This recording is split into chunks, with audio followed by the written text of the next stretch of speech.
દિવાળીના તહેવારમાં સંકટ ઘેરાયું છે. અંબાલાલ પટેલે કરી છે મોટી આગાહી.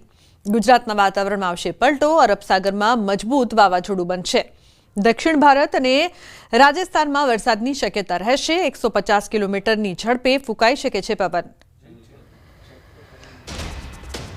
શિયાળામાં ચોમાસા જેવો સર્જાશે માહોલ. 22 ઓક્ટોબરથી વાતાવરણમાં પલટો આવશે. 4 નવેમ્બર સુધીમાં ભર શિયાળે ચોમાસા જેવો માહોલ. વેસ્ટર્ન ડિસ્ટર્બન્સના કારણે ભારે વરસાદ થશે. દક્ષિણ ગુજરાતમાં ભારે વરસાદની શક્યતા રહેશે. સમુદ્રમાં ભારે પવન ફૂંકાશે. કાંઠા વિસ્તારમાં ભારે વરસાદ પડી શકે છે. તો નવા વર્ષના તહેવારો ચાલી રહ્યા છે. વાતાવરણમાં પલટો પણ જોવા મળી રહ્યો છે. ઠંડીની શરૂઆત થઈ ગઈ છે ત્યારે હવામાન નિષ્ણાંત અંબાલાલ પટેલે મોટી આગાહી કરી છે. અંબાલાલના મતે રાજ્યમાં વાવાઝોડાનો ખતરો મંડરાઈ રહ્યો છે. 22 ઓક્ટોબર સુધીમાં દક્ષિણ ગુજરાતના ભાગોમાં વાદળછાયું વાતાવરણ રહેશે અને સામાન્ય વરસાદની આગાહી કરવામાં આવી છે. બંગાળના ઉપસાગરમાં એક સિસ્ટમ બની રહી છે અને અરબી સમુદ્રની સિસ્ટમ મજબૂત થશે, જેના કારણે 4 નવેમ્બર સુધીમાં ભર શિયાળે ચોમાસા જેવો માહોલ સર્જાશે. સૌરાષ્ટ્રમાં ભારે વરસાદની શક્યતા છે. કચ્છ, ઉત્તર ગુજરાતના ભાગોમાં પણ વરસાદની શક્યતા રહેશે. ઓક્ટોબરની એન્ડમાં પણ મજબૂત વેસ્ટર્ન ડિસ્ટર્બન્સ સક્રિય થશે.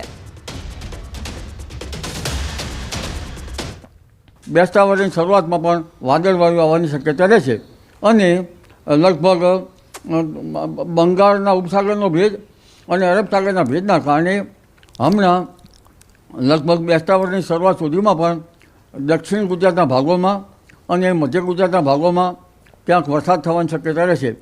ખાસ કરીને દક્ષિણ ગુજરાતના ભાગોમાં વરસાદ થવાની શક્યતા રહેશે અને ગુજરાતના લગભગ બહુધા ભાગોમાં વાદળવાયુ આવવાની શક્યતા રહેશે.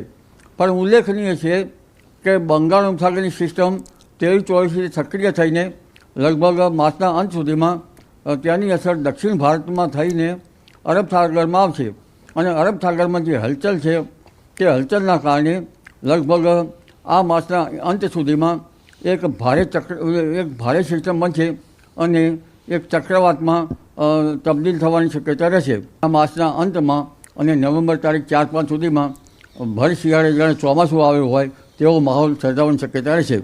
ત્યારબાદ તારીખ 18-11 બાદ પણ બંગાળ ઉપસાગરમાં એક પછી એક સિસ્ટમ બનતી જશે.